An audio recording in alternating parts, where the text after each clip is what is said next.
Hey, what's up? This is your girl Diamond. So, this video is not, it doesn't have a theme. I'm just gonna talk and get some stuff off my chest.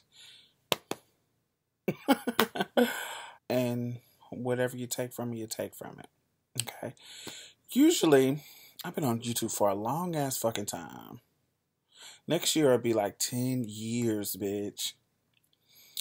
Lord, 10 fucking years. One of my subscribers told me that she's been watching me since she was 13 and she's like 22 now. That is fucking epic.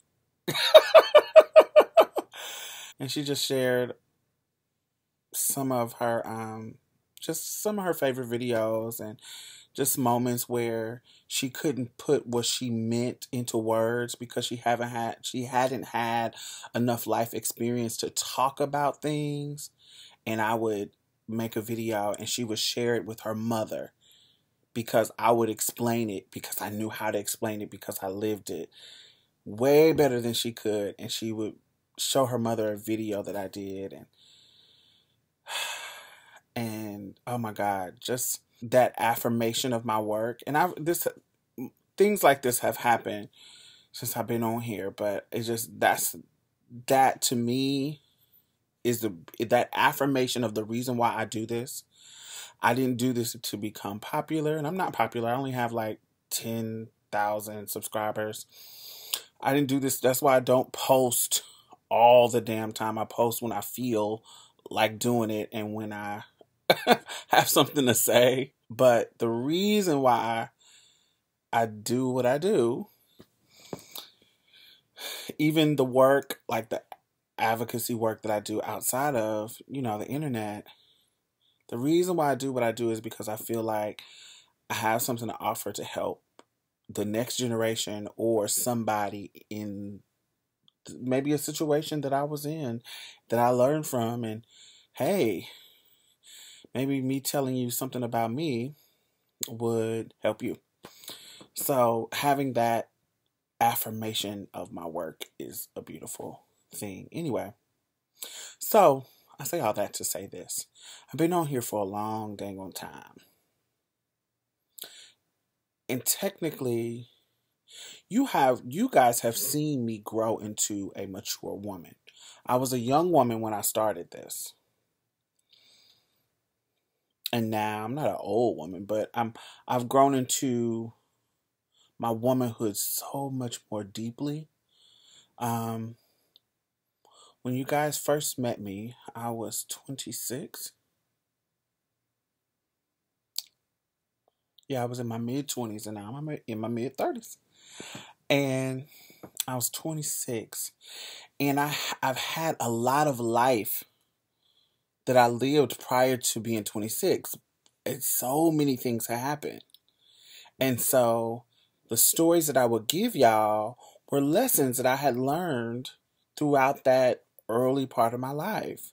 Experience that I've had that matured me faster than other normal 26-year-olds. So when I came to YouTube, unlike other people that were trans, they were sharing you their physical transition. Not everybody, but most people were sharing you how long they've been on T, how long they've been on E, how long, what happens before and after with this surgery, and kind of the physical part, and talking about that kind of stuff. I was already transitioned.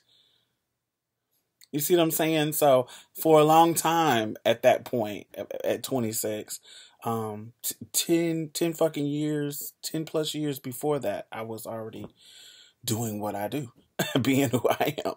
So I had a lot of lived experiences that a lot of people in the YouTube world hadn't had. But I still wasn't a woman. Like, I was a woman in the sense of I had already been transitioned for a long time to that, but I'm talking about internally. And I'm not talking about I was still a man. No, I'm talking about a little girl to a woman. The maturity that happens when you are a little girl to being a teenager teenage little girl, then a young woman, and then a woman. So when y'all met me, I was a young woman who had been through enough where I was mature, but there's some stuff that I hadn't learned. Okay, there's some stuff that I hadn't experienced, some stuff that I hadn't really worked all the way through. Oprah was talking about something about when she was in her 40s. Um, Somebody told her, either Camille Cosby or somebody told her that when you get to your 40s, you start living for you. You start living for yourself and da da da da da. And I'm like, what? At 40? I'm like, as a trans woman, I don't know what about everybody else, but as a trans woman, I've been making this decision was for me. Like I'm going up against the world. So I can't relate to waiting till fucking 40 to live for me. I've been living for me. I couldn't imagine going all the way to 40. And I'm not 40 yet. So you went through I done been through all this life and you went all the way to 40? 40 plus? And she was like 45 or something. I'm like, to start living for you? Like, what? But then I have to go back and think about what we were talking about with the Chimamanda stuff. Chimamanda stuff. I do believe being a male child gave me a level of confidence and conditioning that didn't allow me to fall into oh, I have to live for other people. You know. And this may not be everybody else's story, but I believe that's my story. I believe that being born a male child lend my life and my personality and my decisions to be solely about me. Based on how, maleness maneuvered in my youth, even as a queer male.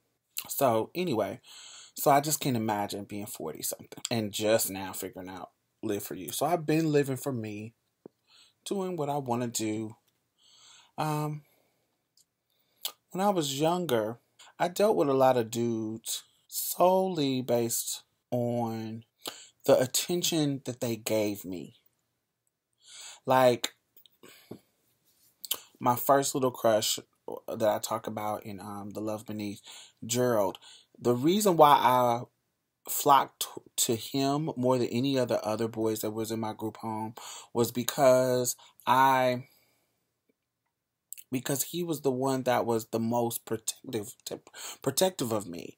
So I was like, oh, I love you. So that's one. Then in high school, the guy that was the most protective of me. Oh, I love you. Then when I met Jonathan in my early 20s, he was intimidated by,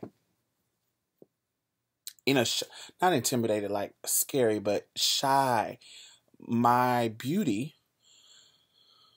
to him was intimidating, but it didn't take away his confidence. He still approached me and talked to me and engaged with me, but he was so shy and so intimidated by me that it was like, oh, that's so sweet. You like little old me? Oh, I love you. So my love life was really motivated by this. I don't know how to describe it. It's just this feeling of, oh, me? Like almost a place of like, really? You're giving me a chance? Like I'm a trans woman and that make you feel that way about me? Oh my God, nobody ever felt that way about me. They're always trying to objectify me. Yeah, they found me sexually attractive, of course, because I'm this objectified thing. Ooh, you the best of both worlds. You got these parts and these parts. Ooh, of course, that's normal, but giving me this shy guy or giving me these acts of service that the dude after Jonathan, what made me fall in love with him is my love language is acts of service. You do things for me, not buy me gifts. Oh, there's a difference. Doing things that I need you to do. Like if you come over my house and take my trash out because you need because you see I need to take the trash out. Oh my God, I'm gonna be like, oh my, that's something I'm really gonna notice because you're doing something for me that I need to be done. Oh, I got some furniture I need to pick up, and you bring the truck at 10 o'clock in the morning to take me to go get my furniture. Oh my God, you must really love me. I'm that person. Acts of service really speak to my romantic heart. So, my love life has been revolved around those kind of things. And another thing, people don't talk about this as much, but escorting. Let me tell you what escorting did for me. Get real.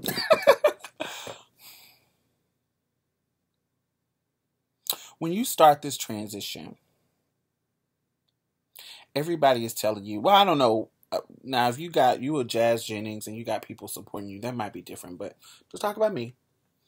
I didn't have anybody in my life that said, oh my God, this is a great idea. You're going to be beautiful. This is going to be great. I didn't have anybody that. Everybody said, oh, I can always tell when people are trans. They got big hands. They got big feet. They tall. It was always pointed out the trans person's flaws. Oh, I can always tell. Oh, you'll never be passable. Why would you want to do that? You're such a handsome man. Why would you? It was always, and it was different, manifest in different ways, but it was always something about why would you do this and become a clown when you can just be a pretty gay boy or a pretty gay man? It was never promoted, or it was never something that was a source of, oh my God, I think you'll be great at it, or not that it's a job, but it was never encouraged. So you decide to live your truth, and then the only people who are acknowledging your womanhood are either these dudes who are objectifying you or clients who are also objectifying you. But these free dudes, they all the same. Just some are free and some are not free. These clients who are coming to spend their hard-earned money to come and worship your body, acknowledging the woman that you are, literally seeing, even though they're objectifying you, they are seeing your beauty. They're looking past the fact that you ain't got your titties done yet. Then when you do get your titties, oh my God, they look so nice. Oh, they're so soft. And acknowledging your advancement. Oh my God, I remember when I seen you last time, you didn't have all this. Oh, yes, they are objectifying you, but they're acknowledging what they see. They're acknowledging your progress. They're acknowledging your beauty. They're paying you, bitch. Yes, they're objectifying you, but they are paying you, giving you value, saying that you are worth my time. You are worth what I'm giving you. And even though that's still acknowledgement. And that's not a healthy acknowledgement, but it's still acknowledgement. And for me, it gave me, in that time period of my life, it made me comfortable with my body. And that is priceless, bruh. It made me comfortable with my body wherever it was in its stages of puberty. I call it my trans puberty. Whatever it was, they gave me the confidence to say, bitch, I'm a bad bitch. I'm a bad bitch. I like how my titties look. I like how my ass look. I like my body. And I'm creating it the way I want it to be. And I'm going to love it. And you should love it too.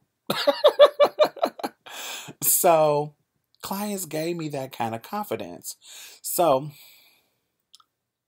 what what has happened is I have gotten on another plane and level of metamorphosis in your life. As you go through life, you learn and grow and grow and grow. So when I realized that this is unhealthy, even though this might be a good thing that it's building your confidence because nobody else in the world is, this world is set up for Black trans women to die. And nobody cares. So when you got a world like that, you got to see the silver lining. You got to see, sometimes sometimes there's unhealthy supplements. And for me, putting value in clients' adoration of me was one of those things. But me being a self-reflective person, okay, I knew that came from an unhealthy place. So I need to find my own self-love that's not based in somebody else's opinion, blah, blah, blah, blah, blah, blah. And so I decided years ago to get out of the escort business. That was in 2009. So what happens when you take away that supplement? Because everybody wants to be validated. That's just kind of like the common thread of humanity. We want to be validated, and if a bitch is saying she's not, she's lying. You may not want to be validated by the world, but you want people to see you. You want people to know you exist. You want your opinions and your thoughts, and you want to be valued and validated. So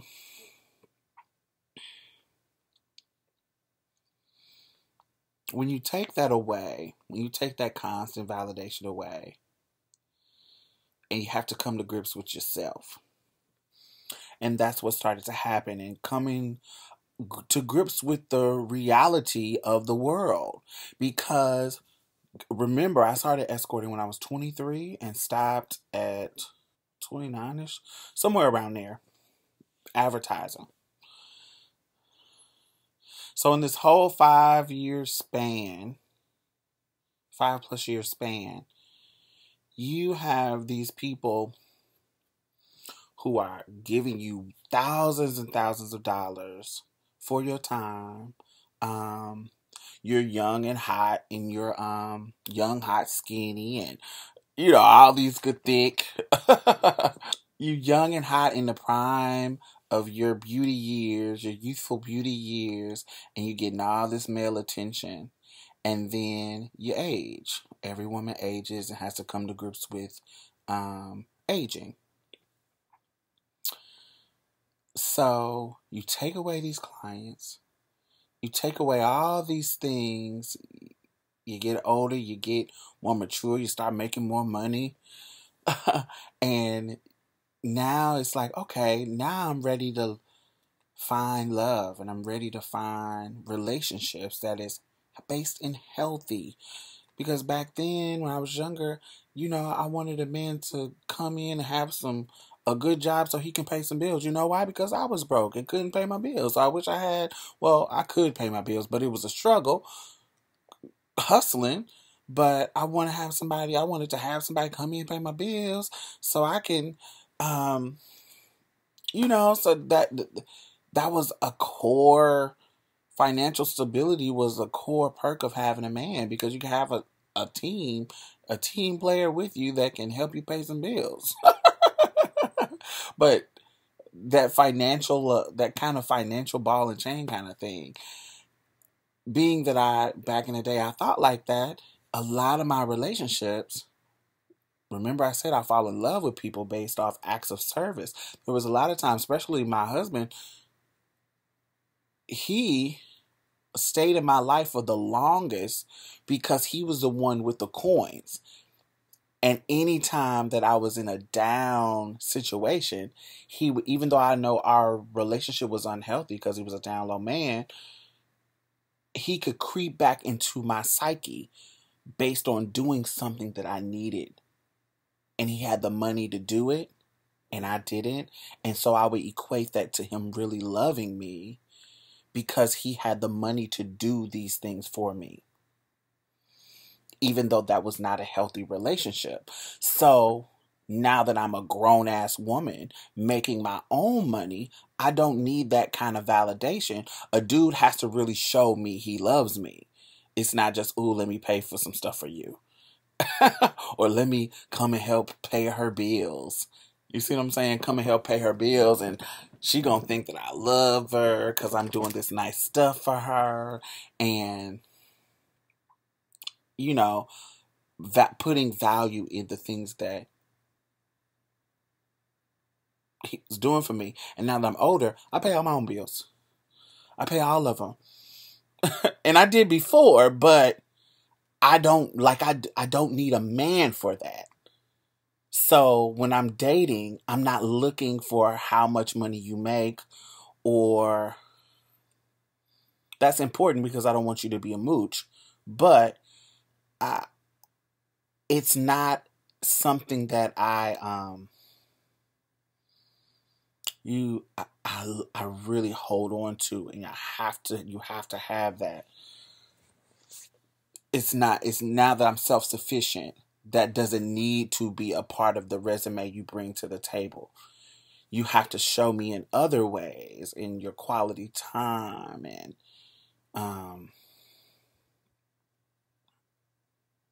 just how you treat me on an interpersonal level, not just what you do for me. But the negative side of that is, as I get older, I'm realizing more and more, now that I take that element of how to woo me, that, ooh, let me do stuff for you. Now that I have taken that element out of the equation, that is not a way a guy can woo me. That narrowed the amount, it narrowed the men who step up to the plate. Because now that I'm not looking at those tricking type of men, I'm left with these people who still are objectifying me, who still, I'm only trying to get with you because you are that taboo, freaky thing. Then it used to be, when I was broke, meeting another broke person, another broke, another a suitor who was broke, I wasn't worried about it because we both broke. So, it was super, super easy, where I'm not worried about you using me because shit, I ain't got shit for you to use. Where now, I can't just bring some bummy ass nigga home. I can't just bring you home with no kind of nothing, because then I really feel like you using me. I can't deal with that either. So it's not like it used to be where I could just find a dude. Now it's very, very difficult for me to engage with a man on a romantic level and not feel like I'm settling. I'm just seeing guys for what they are. So it's kind of scary because I feel like, the pool, as you get older, you get more wrinkles, you get fatter, your beauty fades. And I'm an intelligent woman, but niggas love beauty. As your beauty fades, the pool of quality men seems to get smaller. And you get kind of nervous. Like, do I need to prepare to be the cat lady? And you're hopeful. You're like, okay, well, I've done the work. I've done the internal work to love me for me, and work on my brain, and work on my insides, being a good person. Work on my mind being a source of beauty as well, not just a look. Um, I've worked on getting my shit together to where I can bring my full self to this table, emotionally stable, financially stable, um, with my own hobbies, my own mindset, my own goals, you know, bringing that to the table, my full self to the table. So I'm positive in the regards that, somebody can come and work with all of that I got going on. But in this world, it just seems like the pool of men is going further and further down. So I'm like, what do I do, girl? What do I do? And I haven't experienced this. So anytime I tell y'all stories, it's because I've learned a lesson from a story. What I'm talking about now, I'm going through it. So I haven't learned this lesson. And I might not learn the lesson. It might be an ongoing life thing. Maybe an ongoing life thing that I'm just learning as I go. I don't know who I'm going to run into. I don't know. But what I do know is that who I am today, I'm way more proud of.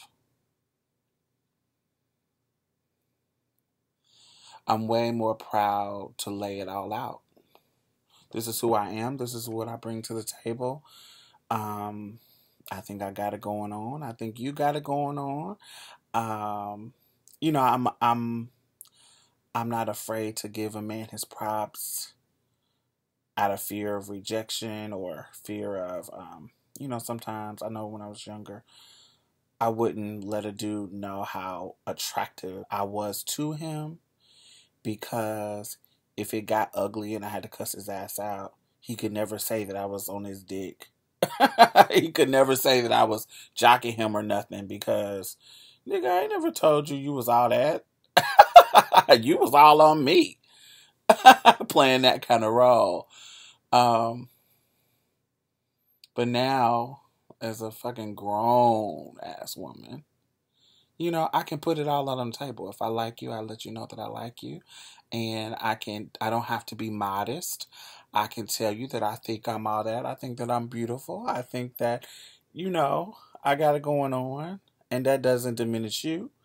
And, you know, and you can love it. I can love what you got going on. And we can appreciate what we both bring to the table. And,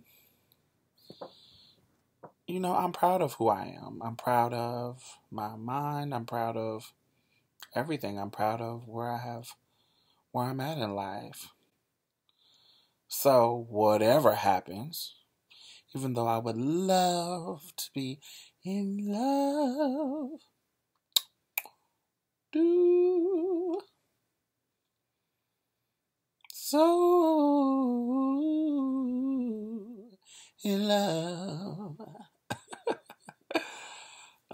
Yeah, I would love to be in love, but if it doesn't happen, I'm happy. I'm happy with myself.